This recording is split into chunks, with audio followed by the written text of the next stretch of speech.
Hi, Tribers. Welcome to another episode of Tryber Feature, a space where we spotlight members of our communities who are doing amazing things, and we talk about what they are doing and its impact in our world. So these sessions are always held on the last Sunday of the first month of a new quarter. Does that make sense? So we had the last episode on the last Sunday in January, and then we're having another one today, being the last Sunday in the month of April. Yes, so the next quarter. And today, once again, we are featuring one of our own, and we're diving into something more human, our stories, right? Stories that people carry quietly, stories that people cannot talk about. We're talking about the book, Stories People Don't Tell. So we're going to be looking at this book today, and our guest is no stranger to us. He was here in January, and he's here again today. He's the mind and the heart behind this book, and we're going to be hearing from him directly and learning a whole lot.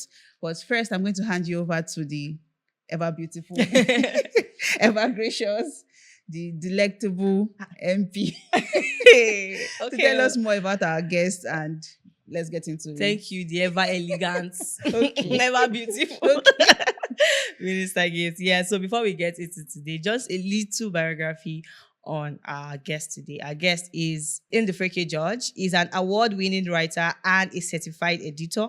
His work has appeared on over 30 literary platforms, including the Brito Paper, Erosine, the Kalahari Review, and the Feats. He's first published at the age of 19. That's mind blowing. At the age of 19, it was shortlisted for the Parousa Christian Magazine Maiden Writing Competition 2020. His 2017 interview with these names and words in these books are like, you know that he's an author because the grammars are big. They're big, yeah. He's a graduate of geophysics. He's based in Lagos, where he works as a ghostwriter, editor, and a writing tutor.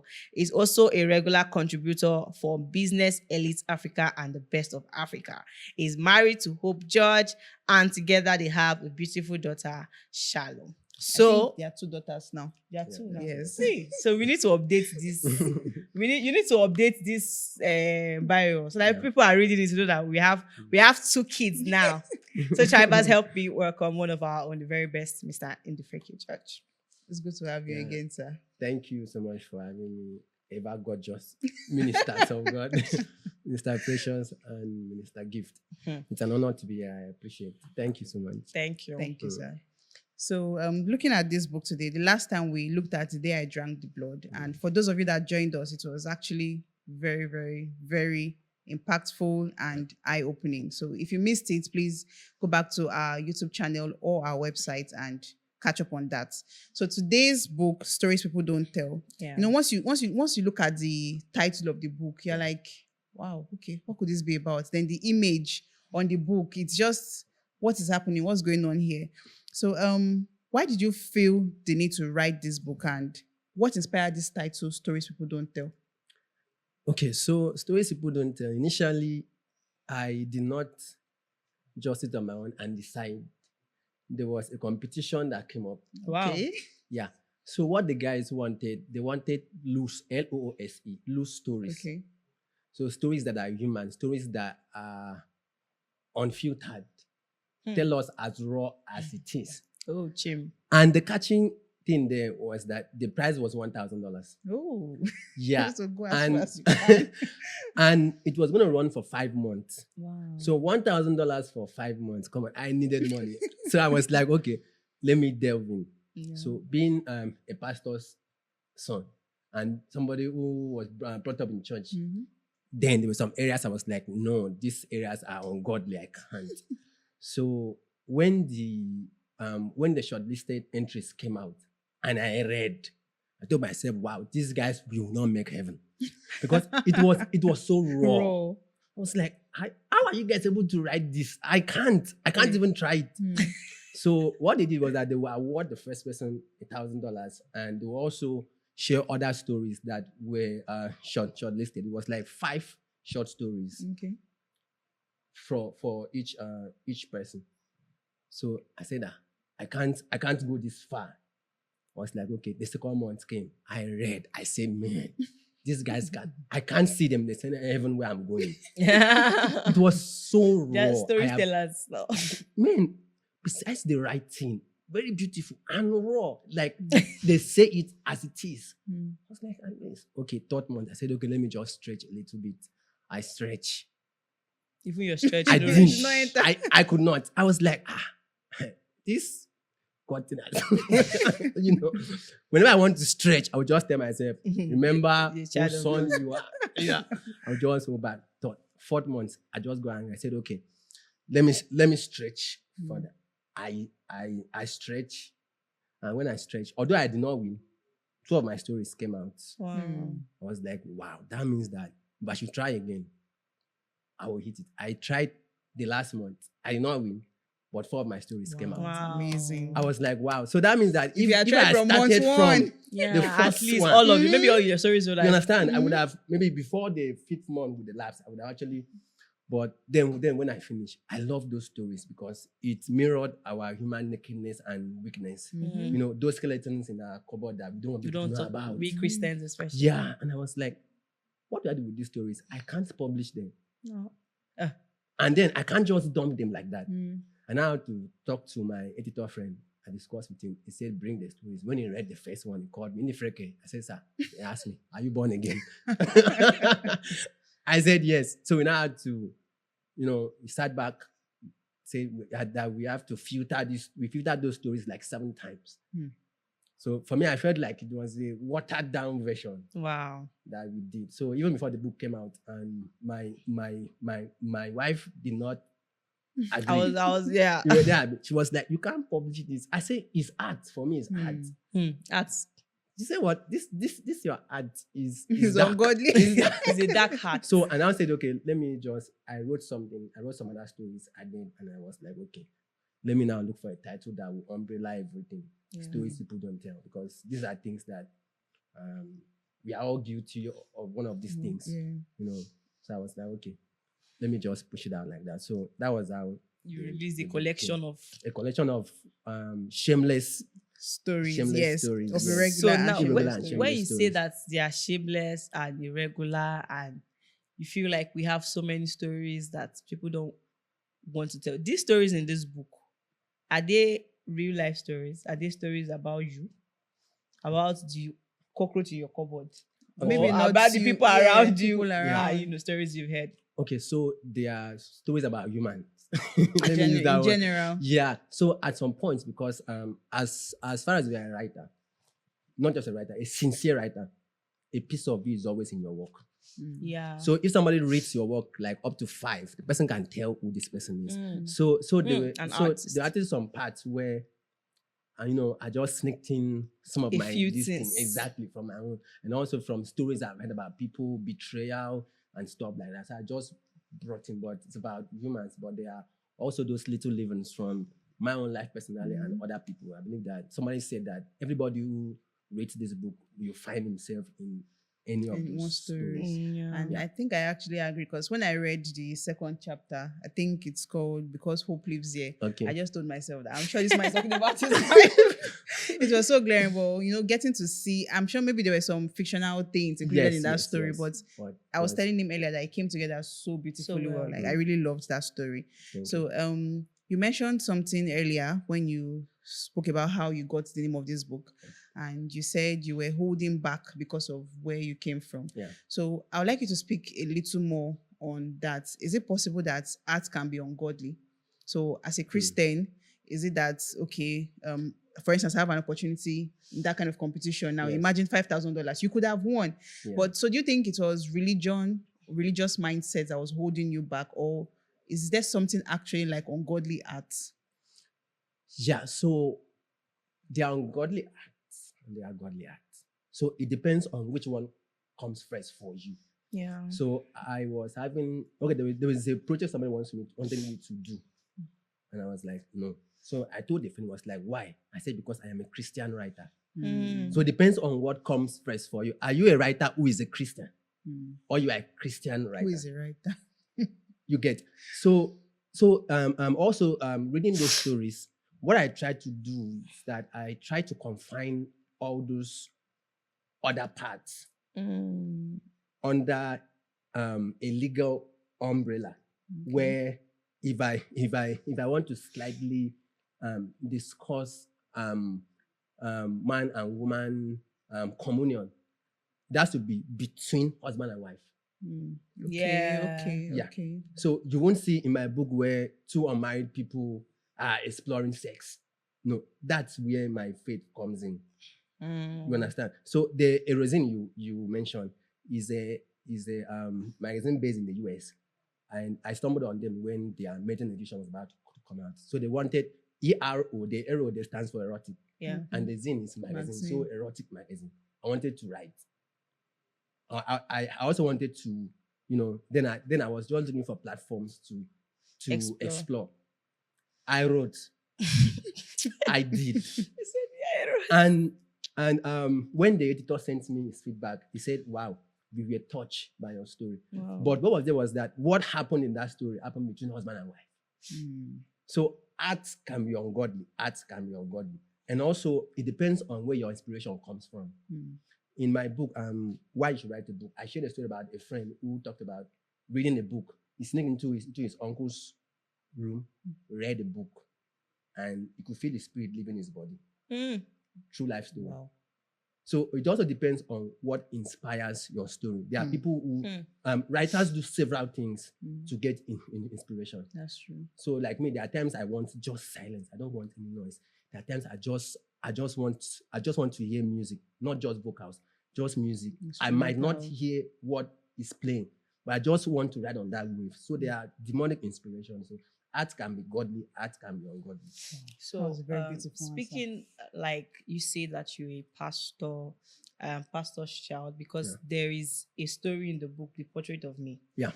Josh wanted to be something else. His parents wanted. Something So I want else. to relate it back to you as a writer. Your parents are pastors. Yeah. And you are let's use the word expressive writer. Yeah. Do you think that there was some confinement, or at what point did you know that you needed to find your path out of, just like the story of Josh, out of what your parents would have expected of you? Because did they expect that you'd be a writer? Well, before you answer that, remember that in his bio you read that he studied geophysics. Geophysics. So So now how did geophysics enter? Because in fact, geophysics are then writing now. So writing is something that had always been with me. I studied geophysics, but writing was innate. So how did you get there? So it was after I finished my geophysics, but I was still writing. At 19, I think I was in 19. I was in secondary school. I had finished secondary school then when I wrote my first book. So my parents knew that this guy, the writing thing is there. So they encouraged you. Yeah, I got the encouragement, but at some point I got, no, truly, I and my dad, we fought. That's because No, we did. At the point he told me to stop writing until I'm done with school. I told him that the points I've gotten to now, I can't stop writing. you are not a published author. You get. So they didn't know. Myself, I didn't know that writing could be this big. Wow. It was just a hobby for me. But as things change and time progressed, when I finished my geophysics, I did safety with British Safety Council. I'm a certified safety officer. HSC 1, 2, 3, 5 fighting and first aid. So I applied, and then I couldn't get the job, but I was still writing on Facebook. Somebody reached out to me. I've been reading your post. Wow. And I'm like, wow, can you have somebody write a book? I was like, wow. I said, okay, yes, I can. Sharp. I did it. It worked. I was like, wow. So there's money in this thing. I now changed. Hello, I am now a ghostwriter. So that was how the thing now came. So, but then there was this training from home that actually followed me. So when people were writing other things, I could not. Like I said, it took me all my boldness to publish this book. And I sent a copy to my dad. Because that's my question. At what point did you stand your ground? Like at some point, your parents just say, you know what, let's just leave this child. So now you're telling me you sent this to your dad. Yeah, what did your dad say when you sent it? He called me. He said, wow, you have grown. He said, wow, you have grown in this, your art. Wow. That was what he said. He said, the standard is far Aw. beyond what You thought. he would have expected from me. Hmm. But that was because for about 15 years in my life, I always woke up 1 a.m. to 5 a.m. on without alarm. Hmm. I was always up at least 5 hours every night. Doing what? Writing, Wow. reading. Wow. Okay. So when I got to the point where I knew that when my parents and my family knew that this guy is for writing, that was when I said, okay, I can now explore higher grounds. And I now Wow. had to go outside Okay. that. So now in this your story that you've shared with us, bringing it back to a portrait of me, Okay. right? The character in that story, Josh, Hmm. he also had something else he wanted to pursue Yeah. apart from his parents' dream. And in your case, you were able to push through and it worked out for you. But in Josh's case now, at some point his mom was dying. Hmm. And then she had a dying wish Yeah. that, oh, I need you to become a medical doctor. Yeah.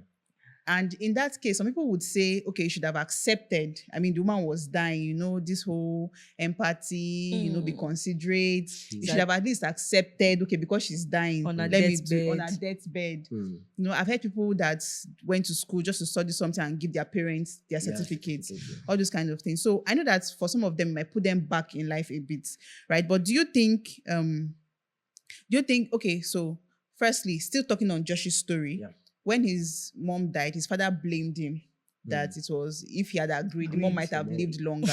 So how, if somebody's going through that situation right now, in your case, it turned out well for you. But in this case now, his father hates him or his father hated him, right? And his mom died with, should I say, grief in her heart. How can a young person carry that kind of burden? So for you, it worked out. Your parents finally accepted their life, so they got to see you progress.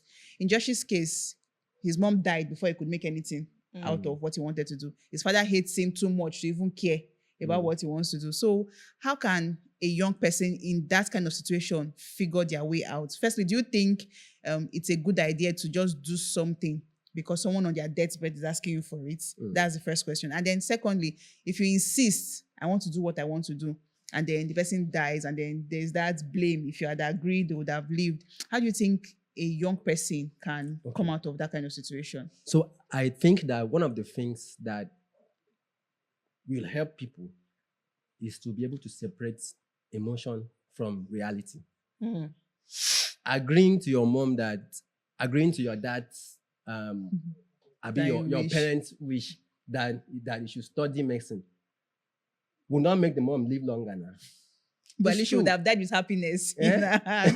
She would die. Okay, that's what I was going to say, like, she'll be fine in heaven or where she's going. Right. So the man who mentored me in writing was my physics teacher in secondary school. Okay. Yes. God, he wrote a book, Discover and Occupy. And he's a physics teacher. Yes. His father wanted him to study engineering. My father wanted me to study engineering.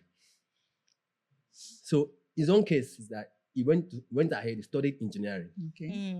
Mechanical engineering. He finished. When he finished, he now took the certificate And gave his it father. to his dad, and he left. He formed a drama unit where I also joined. He now saw me. I said, Nifrek, I think you have talent. Now, the resentment that is in his heart now that was in his heart then towards his dad, that he has wasted 7 years of his life. Do you know what it means for 7 years of your life to live your life pleasing somebody? For someone. Yeah. For 7 years. So after he finished, settled with his dad, he's left. His dad knew that, I have lost this, my son. Because now he now had to start finding himself after he has wasted And if 7 you have years. done it earlier. You get. So now it is always easy for parents to get along later than for you to recover. From the wasted time. From that wasted time. Me now, I studied geophysics. I was supposed to spend 4 years. I had some issues in school. I spent 7 years. That's almost double. That was like almost double. And then I came out after 7 years, and I'm not even doing the geophysics with the safety I did. Like 8 years. This is the second time he's mentioned. Like 8 years of my It's life. really pain. You get, and I'm not using it. So parents will always get along. Now, what I used to measure mine is this. who is going to bear the brunt, the greater part of the brunt in the future? Is it my parents or me? yeah. That's one. Mm. I don't want people to live their reincarnated life in me. If actually you had in mind to study medicine, you should have done it. Me, it's not medicine I want to do. Yeah. So, like I said, every writer reflects himself in his writing. That Josh guy, he did what I would have done. He did exactly what I would have done. Oh, Mom, I'm sorry you have to die like this. But I have to write my life out. Okay, so it's just being able to separate emotion from reality. See, if you've not been there before, it hurts. You will not understand It it. hurts. So back to your book. Speaking of Yeah. hurts now, there is another story in your book called Faded. Okay. So now, this is a pastor's daughter also. Yeah. And, she's an artist and people know her. And then she releases a song called Married to Jesus. Okay. And just after releasing the song, everything falls apart. There's drunkenness, there's a leaked tape, there's public shame and all of that. But bringing it back to real time now, why is it that most people that are Christians or let's say spiritual or role models, they feel like they don't have room to make mistakes? Even when they do, they are easily castigated. Yeah. So what do you think is the cost of that? Because in this book, we can see that there's actually more to the story. Yeah. But there's a mistake already. But it's like you're not given opportunity to actually make mistakes since you are a spiritual figure or a role model. Especially pastors' children, the pressure. It is well. So okay, so I think it's because we carry people's expectations, societal expectation, more than we carry our own. You get, so we allow what will people say override our lives. how would I feel. You get that now? So she made a mistake. Now, if she had not come to limelight, the story wouldn't have been that much. Yeah. And she wouldn't have been that hurt and that disappointed in herself. Yeah. But now she became a public figure.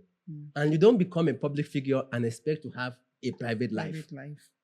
Very difficult. So once you put your life out there, your online in-laws are going to help you live it. Yes. And then once you put up a certain expectation of yourself that you are holy, you are this one. I'm married to Jesus. I'm married to Jesus. Yes, but I guess we live up to that. So people expect you. There are people whose life's vision is to be monitoring others. It's true. So I think it's because she allowed herself to be taken off. You get, so she was more after what would people say than her. No, what she did, she in her unguarded moments, somebody took advantage of her sex stable and so on. There are people who have actually survived it, and most of them are not Christians. Sex tape leak. It just goes. There are like people that. that's the foundation of their family fortune right now. So but they are not Christians. You get what I'm saying? So there are most of them who just lay calm. People talk and then the whole wave of everything fails. But now she's not looking at herself in the light of pastor's child, gospel artist, and so on and so forth. So she allowed herself to be overwhelmed. It happened that way. Yeah, so still just one more question on this particular story. Now, she allowed herself to be overwhelmed, right? But if you read the book, it looks like she was overwhelmed. I mean, you've already even said it because she was concerned about what people will say. Yeah. But coming from someone that is a pastor's daughter, is a Christian, sang a song titled "I'm Married to Jesus," do you think her heart was in the right place?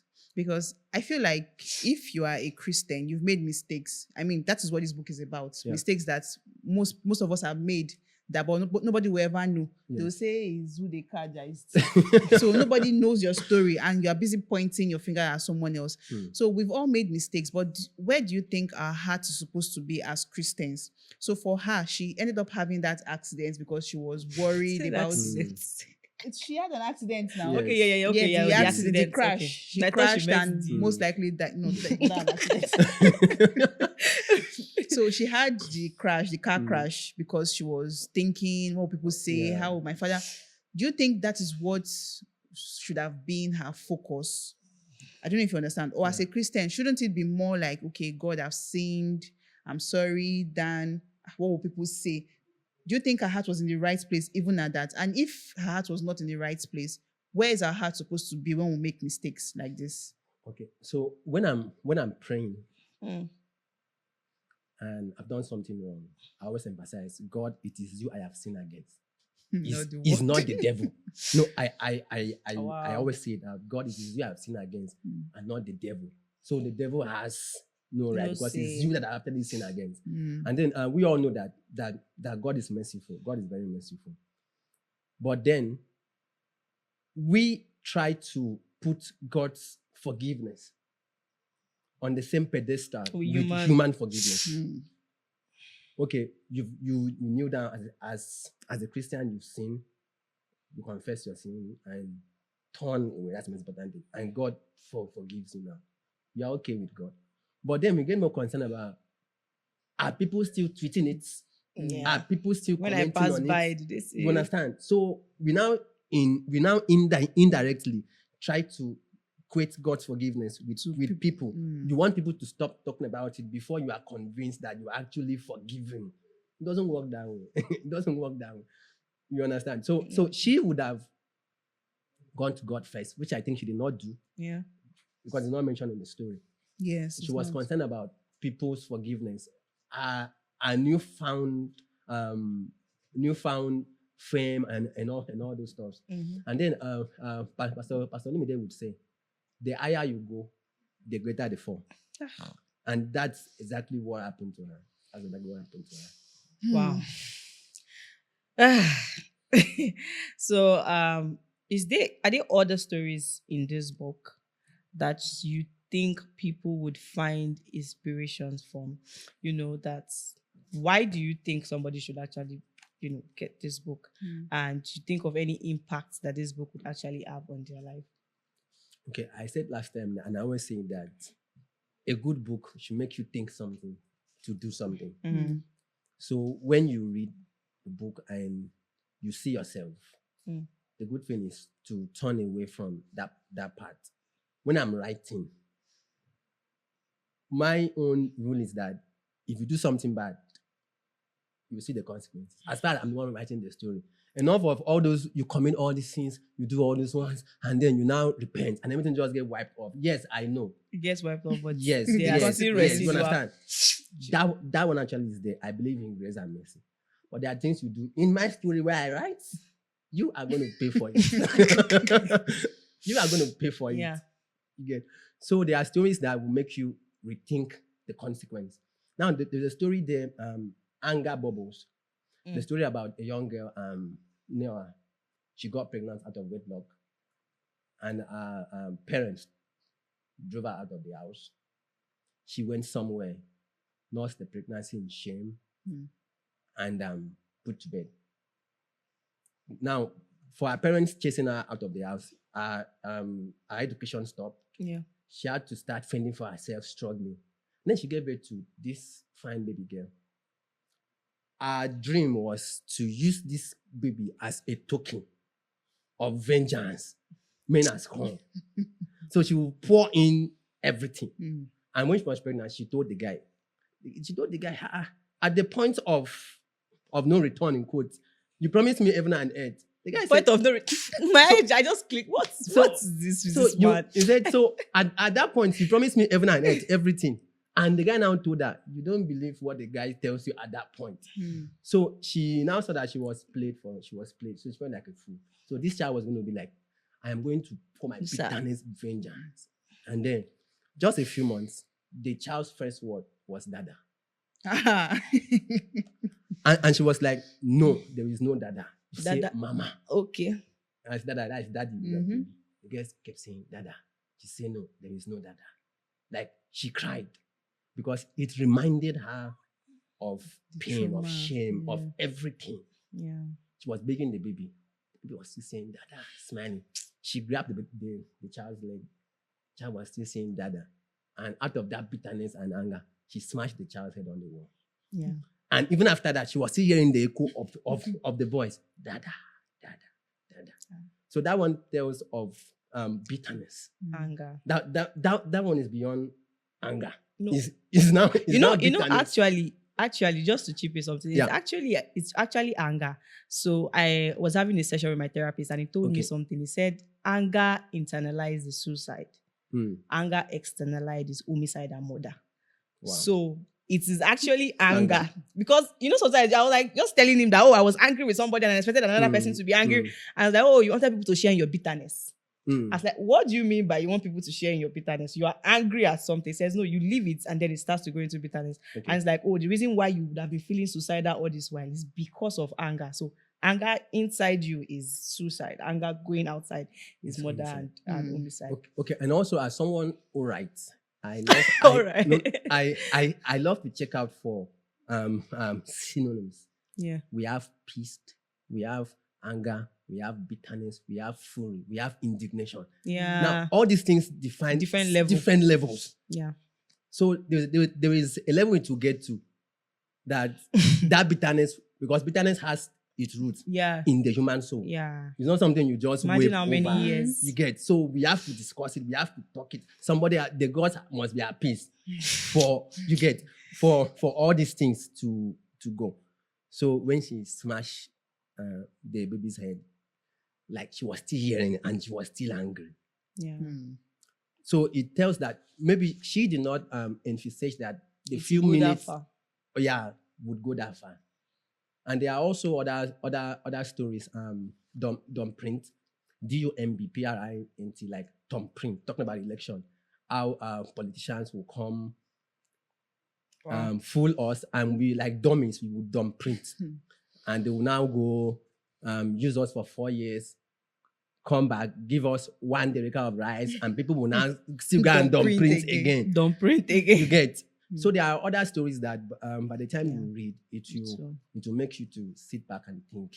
And also that story. No, I think you've actually told us, because people have to read the book, right? So yes, if you want to know more about the stories he has shared, please get the book Stories People Don't Tell. Yeah. But before we wrap up, there's just one last question I would like to ask you. Okay. Now, we've all agreed that the stories shared in these books, many of us can relate to it, right? So what is that, should I call it word of advice that or what can you tell a tribe listening right now that has stories, or they are struggling and they've decided to keep quiet? What can you tell them to give them a voice to come out? Because, keeping some of these stories, they're like burdens, they weigh you down. So what word of advice can you give for people that have stories that they feel are too terrible to share or to come out of, or that there's no redemption from? So I don't know if you understand. So what word of advice would you give them on how to come out from that? Okay, so the first thing is, stories are meant to be told. Yeah, that's why they are stories. They are meant to be told. And the more you bottle it up inside you, the more it swells. The more it swells. So writing helps us to free ourselves from the burden of untold stories. Yeah. You don't necessarily need to print it out in the book. Yeah. Write it.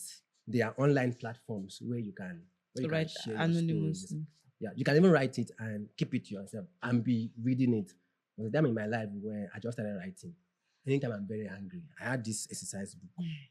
I will go and write how I felt. Like, I feel like strangling. And then by the time I'm done writing, the whole thing has dissipated. So stories are meant to be told. No matter how dark they are, you can confide in someone, you can write it and keep it. Or you can publish as anonymous. But stories are meant to be told. Okay, thank you so much, sir. It has been a pleasure having you here today. Thank you. So I hope if you guys did not get anything from today's talk so far, I want you to remember one thing, that stories are meant to be told. And I'm sure that you've caught the weight of everything we've discussed so far. We've been praying for Surge. This has been our month of Surge. We've been praying for power. We've been praying to be a conduit. We've been asking for influence and platform. And today's conversation, if anything, it has reminded us that for you to be able to step into this power, you have to come out of the shadows. You have to let go of some weights and some burdens so that you can properly manifest into everything that God has called you to do. Now, like we've said, if you've not read the book, this is called Stories People Don't Tell. And the author has several other books. And in the next feature of this episode, Tryber Feature, we're going to be looking at one of his other book. I think that is why you should write a book. I believe that by the time we are done with this book, we're going to have so many authors. Yes. So thank you so much, everyone, for joining us for today's service. Next week is a whole new month, the month of May. And you know what comes with the month of May? So many great people, first of all, are born in the month of May. And of course, we have the Global Kingdom Conference. So stay with us, don't go anywhere, and we'll see you next week, Sunday.